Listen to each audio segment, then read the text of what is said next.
আমি গত আগস্ট মাসের প্রথম সপ্তাহে আমার স্পেন সফর ছিল।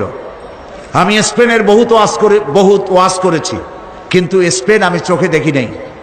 মুসলমানদের বিজয় যদি কোরআনের উপরে মুসলমানেরা থাকে, তাহলে আল্লাহ তাআলা তাদেরকে কিভাবে সাহায্য করেন, আর কোরআন থেকে ইসলাম থেকে সরে গেলে পরে কি বিপদ হয়, আমি আমার চোখে দেখে এসেছি।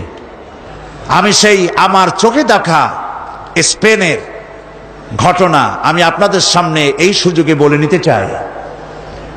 711 খ্রিস্টাব্দ থেকে 1492 খ্রিস্টাব্দ পর্যন্ত সুদীর্ঘ 800 বছর আমরা শাসন করেছি স্পেন, পর্তুগাল এবং ফ্রান্স।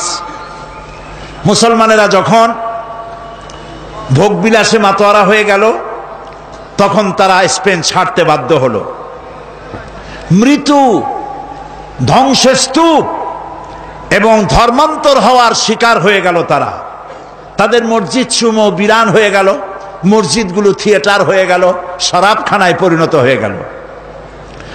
দীর্ঘ 500 বছর পর মুসলমানেরা স্পেন ছাড়ার 500 বছর পর গ্রানাডায় একটি মসজিদ তৈরি করা হলো। সেই মসজিদে মুসলমানদের, স্পেনে মুসলমানদের পরাজয়ের 500 বছর পর প্রথম যে আজান উঠলো যে মসজিদে, সেই মসজিদে আমার দাওয়াত হলো। সেই উপলক্ষে আমি সেখানে গেলাম এবং ইতিহাসের কথা আমার মনে পড়ল। গত আগস্ট মাসের 4 তারিখে ছিল আমার স্পেন সফর। আমরা ইতিহাস থেকে জানি যে 711 খ্রিস্টাব্দে আফ্রিকার বিরাট অঞ্চল দখল করে উমাইয়া শাসকদের প্রধান সেনাপতি তারিক বিন জিয়াদ, তিনি ভূমধ্য সাগরের মধ্য দিয়ে পালতোলা জাহাজে পার হয়ে গেলেন। ভূমধ্য সাগর পাড়ি দিয়ে স্পেনের তটরেখায় গিয়ে পৌঁছলেন, যেটাকে বলা হয় জিব্রাল্টার। তারা বলে আসলে নামটা হলো জাবালুত তারেক। আমরা ইতিহাস থেকে জানতে পারি যে নবী করিম সাল্লাল্লাহু আলাইহি ওয়াসাল্লামের ইন্তেকালের 70 বছর যেতে না যেতে মুসা বিন নুসাইর জয় করেন গোটা আরব ভূখণ্ড, এবং মুহাম্মদ বিন কাসিম জয় করেন সিন্ধু, ভারতের সিন্ধু দখল করলেন তিনি। এরপরে কুতাইবা ইবনে মুসা ইবনে মুসলিম, তিনি জয় করেন গোটা এশিয়া, এশিয়ার বিস্তীর্ণ অঞ্চল, আরব, এশিয়া, আফ্রিকা এবং ইউরোপের স্পেন পর্যন্ত চলে গেল মুসলমানদের এই বিশাল বাহিনী। প্রিয় ভাই সব, জাবালুত তারেক পার হয়ে উমাইয়াদের সেনাপতি যখন স্পেনে পৌঁছে গেলেন, তিনি সাথীদেরকে বললেন জাহাজগুলো টেনে কুলে উঠাও। জাহাজগুলো টেনে কুলে উঠানো হলো। তার সেই ভাষণ আরবি সাহিত্যে স্বর্ণাক্ষরে লেখা থাকবে। তিনি বললেন, আইয়ুহাল ইখওয়ান, আল বাহরু মিন ওয়ারাইকুম ওয়াল আদুবু আমামাকুম ফাইনাল মাফার। জাহাজগুলি তো সব পুড়িয়ে দেওয়া হলো, এখন তোমরা যাবে কোথায়? পেছনে ক্ষুধার্ত সমুদ্র, আর সামনে রয়েছে রণারিক বাহিনী, দুর্ধর্ষ বাহিনী।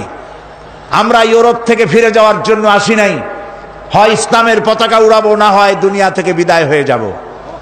সেনাবাহিনী রাজি হয়ে গেল, শুরু হয়ে গেল যুদ্ধ, এবং এই যুদ্ধে আল্লাহ রাব্বুল আলামিন মুসলমানদেরকে বিজয় দান করলেন। পুরা স্পেন দখল হলো, পর্তুগাল দখল হলো, পুরা ফ্রান্স দখল হয়ে গেল মুসলমানদের। মুসলমানেরা সেখানে স্কুল, কলেজ, বিশ্ববিদ্যালয়, মাদ্রাসা ইত্যাদি তৈরি করলেন। সেখানে বড় বড় মুফাসসির তৈরি হয়ে গেলেন। আল্লামা কুরতুবীর মতো মানুষ, কর্ডোবায় বাড়ি ছিল, সেজন্য কুরতুবী বলা হয়। তাফসীর প্রেমিক আলেমদের কাছে তাফসীরে কুরতুবী 1000 বছর পরে আজও প্রিয়। মনীষার অঙ্গরে চলে এলেন ইবনে রুশদ, চলে এলেন আল্লামা কুরতুবী, আল্লামা আন্দলুসি চলে এলেন, এবং তারা জ্ঞান বিজ্ঞানের যে বিশাল গবেষণাগার তৈরি করলেন। পার্শ্ববর্তী দেশ থেকে Yugoslavia, Romania, Poland, Britain, Hungary, Switzerland, Netherland, England, Denmark, এসব দেশ থেকে হাজার হাজার মানুষ পাড়ি দিল মুসলমানদের কাছ থেকে জ্ঞান অর্জন করার জন্য। সুবহানাল্লাহ। প্রিয় ভাই সব, আজ আমরা সন্ত্রাসী হয়ে গেছি, মুসলমানদের সন্ত্রাসী বলা হয়। এই ঘড়িটা আমার হাতে দেখতে পাচ্ছেন, এটা মুসলমানদের আবিষ্কার করা। কামানটা মুসলমানদের আবিষ্কার করা, বন্দুকটা মুসলমানদের আবিষ্কার করা, কম্পাস মুসলমানদের আবিষ্কার করা, জিওমেট্রি, অ্যালজাবরা, ম্যাথামেটিক্স মুসলমানদের আবিষ্কার করা। মুসলমানেরা কি না আবিষ্কার করেছে, দুনিয়াকে উপহার দিয়েছে। যখন কর্ডোবা এবং গ্রানাডায় মুসলমানেরা জ্ঞান বিজ্ঞানের শাখায় প্রশাখায় যখন তারা রিসার্চ করছে, তখন ইংল্যান্ডের মানুষেরা বাড়ি বানাইয়া থাকে কেমনে জানতো না, গাছের মধ্যে গর্ত বানাইয়া থাকতো। গোসল করে শরীর ক্লিন করে কেমনে তাও তারা জানতো না। তখন আমরা কর্ডোবা এবং গ্রানাডায় বিজ্ঞানের বিভিন্ন শাখায় প্রশাখায় আমরা বিচারণ করেছি। আল্লামা ইকবাল এই স্পেনে এসে দুঃখ করে বলেছেন, আয়ে গুলিস্তানে উন্দুলুস वो दिन है याद तुझको, आए गुलिस्तान उंदुलुस वो दिन है याद तुझको, था तेरी डालियों में जब आशिया हमारा। हे स्पेन, তোমার অলিতে গলিতে আমার মুসলমানদের যে পদচারণা ছিল, আজ সে মুসলমানরা নিশ্চিহ্ন হয়েছে, মুসলমান নাই। সেইখানে যখন এই জ্ঞানের বিশাল গবেষণাগার তৈরি হলো, তারা পার্ক তৈরি করলো, সুয়ারেজ লাইন তৈরি করলো, ড্রেনেজ করলো, রাস্তা করলো, ফুটপাথ করলো, পৃথিবীর সব থেকে মডার্ন দেশে পরিণত করে দিল। সেইখানে শুরু হয়ে গেল 800 বছর রাজত্ব করার পর গজবটা কেন এলো তাও চোখে দেখে এলাম। তারেক বিন জিয়াদ যে মসজিদ তৈরি করেছেন কর্তুবায়, কর্ডোবা বলা হয় ইংরেজিতে, আরবি নাম কর্তুবা, বিশাল মসজিদ, 1 লক্ষ লোক নামাজ পড়তে পারে সেই মসজিদের মধ্যে। আমি যখন মসজিদের মধ্যে প্রবেশ করলাম আমার সাথীদেরকে নিয়ে, যায় দেখলাম মসজিদের ভেতরে সব মূর্তি দিয়ে ভরা। মসজিদের বিশাল মিনার, মিনারের প্রত্যেকটি খোপে খোপে একটা করে মূর্তি দাঁড়ানো। আমার সাথের কিছু লোক নামাজ পড়তে চাইলো মসজিদের ভেতরে, পুলিশ একটি এসে তাকে চেপে ধরলো, বলল ভুলে যাও, এটা তোমাদের মসজিদ ছিল, এটা মসজিদ নয়, এটা গির্জা, এখানে সেজদা দিতে দেওয়া হবে না। বুক ফেটে কান্না আসতে লাগলো। এটা ছিল সেই কর্ডোবার মসজিদ। যখন মুসলমানেরা তাদের যখন পরাজয় এলো, পারস্পরিক সন্দেহ ঘনীভূত হতে লাগলো, একজন আরেকজনকে মানে না, নেতৃত্ব মানে না, ভোগ বিলাসে মাতোয়ারা হয়েছে, বিলাসী হয়েছে, আইয়াস হয়েছে। আল্লাহর গজব এসে গেল, শুরু হলো যুদ্ধ। ইসাবেলা 1 এপ্রিল মাসের 1 তারিখে যুদ্ধের ঘোষণা দিলেন। যুদ্ধ শুরু হলো, সমানে মুসলমান মরতে লাগলো। তারা প্রস্তুত ছিল না, সমানে মার যেখানে পায় সেখানে। মুসলমানেরা মার খেতে খেতে হয়রান হয়ে গেল। রানী ইসাবেলার পক্ষ থেকে ঘোষণা করা হলো, কর্ডোবার মসজিদের মধ্যে যারা আশ্রয় নিবে তাদেরকে নিরাপত্তা দেওয়া হবে। নারী এবং শিশুরা তাদের জন্য ভূমধ্য সাগরে সেখানে জাহাজ রাখা হয়েছে, তাদেরকে মরক্কো পাঠিয়ে দেওয়া হবে, তারা যেন জাহাজে আরোহণ করে। জাহাজগুলি ছিল ফুটা, হাজার হাজার মুসলিম নারী আর শিশু গিয়ে জাহাজে উঠলো, জাহাজগুলি ডুবে হাজার হাজার মুসলমান শিশু আর নারী পানিতে তাদের সলিল সমাধি হয়ে গেল।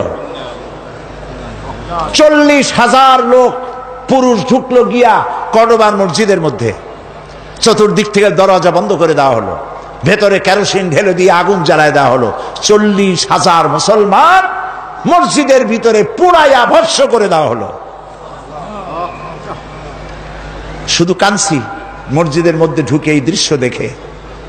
বাইরে এসে দেখলাম নদী, মসজিদের পাশে একটি নদী, ছোট্ট নদী, কর্ণফুলীর মতোই হবে বা তার থেকে ছোট হবে। এই নদীর ভেতরে মুসলমান কেটে কেটে ফালানো হতে লাগলো, মুসলমানদের রক্তে দরিয়া লাল হয়ে গেল।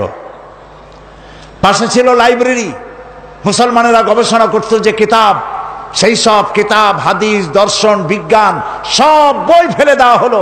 সেই সমস্ত কিতাব ফেলে দেওয়ার কারণে নদীর স্রোত বন্ধ হয়ে গেল। আজকে যারা সভ্যতার দাবিদার, ইউরোপ, আমেরিকা, এরা সভ্য নয়, এরা সভ্যতার দুশ্মন, যার জন্য ইরাকের 1000 বছরের সভ্যতাকে জ্বালিয়ে পুড়িয়ে লুট করে তারা শেষ করে ফেলেছে। এরা সভ্যতার দাবি করে, আসলে তারা সভ্য নয়। প্রিয় ভাই সব, যেদিন এই মুসলমানদেরকে যেদিন এই মুসলমানদেরকে আগুনে পোড়ায় মারা হয় সেই দিনটা ছিল 1 এপ্রিল, এপ্রিল ফুল। আমার দেশের মুসলমানের আজ শিক্ষিত কলেজে, ইউনিভার্সিটিতে, স্কুলে শিক্ষিত মহল এপ্রিল ফুল হিসাবে 1 এপ্রিলকে উদযাপন করে থাকে। করে না? করে কিনা বলেন? ঘটনাটা এরকম যে এক লোক বাজার দিয়ে আসছে, এসে বলছে, দৌড়াচ্ছে আর বলছে, ভাই মানির মান আল্লাহই রাখে। লোকেরা জিজ্ঞেস করলো, কেন দৌড়াও আর কেমনি মানির মান আল্লাহ রাখলো? কয় যে আমি আর বাবা দুজনে গেছিলাম হাটে, লোকেরা আমার বাপেরে ধরিয়া জুতা দিয়ে এমন পিটান পিটাইলো, আমারে কিচ্ছু কয় নাই, মানির মান আল্লাহই রাখে। যেদিন মুসলমানদেরকে পোড়ানো হলো কর্ডোবার মসজিদের মধ্যে, আর মুসলিম নারী আর শিশুকে ফুটা জাহাজে উঠাইয়া ভূমধ্য সাগরে ডুবিয়ে মারা হলো, সেই দিনটা ছিল 1 এপ্রিল। সেই এপ্রিল ফুল পালন করে আমার দেশের যুব সমাজ, পালন করে তথাকথিত শিক্ষিত সমাজ। নাউযুবিল্লাহি মিন যালিক। প্রিয় ভাই সব, আমি মাদ্রিদে প্রোগ্রাম করে তাদেরকে বললাম যে এই 2 জায়গা আমাকে দেখাতেই হবে। বিশাল দেশ, আল্লাহ কত নিয়ামত সেখানে দিয়েছেন। 645 কিলোমিটার মাদ্রিদ থেকে কর্ডোবা, কর্ডোবা থেকে 280 কিলোমিটার গ্রানাডা, আর গ্রানাডা থেকে 270 কিলোমিটার হচ্ছে মাদ্রিদ। প্রায় 1300 কিলোমিটার জায়গা, ফজর থেকে নিয়ে রাত 12টা পর্যন্ত। আবার রাজধানীতে ফিরে সেই সব জায়গা দেখে এলাম। সেই মসজিদে গেলাম যেই মসজিদে আজান হয়েছে 500 বছর পর। স্পেনের মধ্যে 500 বছরের ভিতরে বাইরে কোনো আজান দেওয়ার আইন ছিল না, বন্ধ করে দেওয়া হয়েছে। মুসলমানেরা সেখানে কেস করলো, বহু মামলা করে, 22 বছর মামলা করিয়া একটা ছোট্ট জায়গা পাইলো। তার পাশে আবার একটা বিশাল গির্জা, জানতে পারলাম ওইটা গির্জা না, ওটাও মুসলমানদের তৈরি করা মসজিদ ছিল, সেটারে বানাইছে তারা গির্জা। সমস্ত মসজিদগুলি শরাবখানা, থিয়েটার আর সিনেমায় পরিণত করেছে তারা। 22 বছর মামলা করে একটি ছোট্ট মসজিদ বানালো। সৌদি আরবিয়া এবং ইউনাইটেড আরব আমিরাটস এদেরকে টাকা দিল। 4,50,00,000 ডলার দিয়ে এই মসজিদটা নির্মাণ হলো। মসজিদে নামাজ পড়তে লোক আসলো মাত্র 1.5 কাতার কি 2 কাতার। শুনলাম আজ আর স্পেনে মুসলমান নাই। প্রায় 5 কোটির মতো লোক বাস করে স্পেনে। সেখানে মুসলমানদের সংখ্যা 25,000-এর মতো, সব বহিরাগত, স্থানীয় মুসলমান কেউ নাই। আর 1 এপ্রিল যখন আসে তখন স্প্যানিশরা লম্বা লম্বা জামা গায়ে দিয়া, মুখে নকল দাড়ি রেখা, মাথায় টুপিয়া রুমাল পরিয়া তারা সারা রাত মদ খায় আর নাচে। আজকের এই দিনে আমরা মুসলমানদেরকে তাড়াই দিতে পেরেছিলাম। প্রিয় ভাই সব, আজকে সেই মুসলমানদের যে বিরাট পতন হলো, সেই পতনের কারণ ছিল কোরআন শরীফের দাওয়াত দেওয়া থেকে, তাওহীদের দাওয়াত থেকে তারা নিজেদেরকে দূরে সরিয়ে ফেলেছিল। তারা তাওহীদের দাওয়াত দেয়নি, তারা মানুষকে কোরআনের দিকে আকৃষ্ট করেন। এই ক্ষমতার উপরে টিকে থাকার জন্য বিলাসী জীবন যাপন করেছে। আবু আবদেল ছিল তাদের শেষ রাষ্ট্রপ্রধান। যখন যুদ্ধ শুরু হলো সে দৌড়াচ্ছিল, তার মায়ের কাছে গিয়ে কাঁদতেছিল। মা বলল, তোমার বাবারা, তোমার বাপ দাদারা এই দেশ দখল করেছিল বুকের রক্ত দিয়া, আর তুমি বুকের রক্ত দিয়ে এ দেশকে রক্ষা করতে পারলে না। এই নাও আমার হাতের চুড়ি, হাতের চুড়ি পরিয়া আফ্রিকার জঙ্গলে গিয়া পালায় যাও। আমার জন্য খুব ভালো হতো যদি তোমার মুখ আমি না দেখতে পারতাম আমার মরার আগে। প্রিয় ভাই সব, এ ছিল মুসলমানদের করুণ ইতিহাস। কিন্তু মুসলমানদের মূল ইতিহাস ছিল যে কোরআন যখন এসেছিল, আল্লাহ তাআলা বলেছেন, قد جاءكم من الله نور وكتاب مبين। আমি আল্লাহর পক্ষ থেকে তোমাদের জন্য এসেছে আলো। আমি তোমাদেরকে একটা আলো দিয়েছি, ওয়া কিতাবুম মুবিন, আর সুস্পষ্ট একখানা কিতাব আমি তোমাদেরকে দিয়েছি। এখন যে আলো দিলাম সে আলোর নাম হলো মুহাম্মদুর রাসূলুল্লাহ সাল্লাল্লাহু আলাইহি ওয়াসাল্লাম, আর কিতাব হচ্ছে এই কোরআন শরীফ। এই 2টা জিনিস দিলাম। আর নবী করিম সাল্লাল্লাহু আলাইহি ওয়াসাল্লাম যখন ইন্তেকাল করেন তখন তিনি বলে গিয়েছিলেন, তারাকতু ফীকুম আমরাইন, 2টো জিনিস আমি তোমাদের জন্য রেখে গেলাম। একটা হলো কিতাবুল্লাহ, আর একটা কি? রাসূলের সুন্নাত। এই 2টি জিনিস রেখে গেলাম। এই কোরআনকে যদি তোমরা মেনে চলো, এই কোরআনের অনুসরণ অনুকরণ যদি করো, তাহলে তোমাদেরকে কেউ গোমরাহ করতে পারবে না। সুতরাং আজকে যদি পৃথিবীতে মুসলমান বেঁচে থাকতে চায় তাহলে কোরআন নিয়ে বাঁচতে হবে। যদি বাঁচতে চায় কোরআন নিয়ে বাঁচতে হবে। কোরআন ছাড়া মুসলমানদের কোনো অস্তিত্ব থাকবে না। মাছ যেমন পানি ছাড়া বাঁচতে পারে না, মুসলমান তেমন কোরআন ছাড়া বাঁচতে পারে না।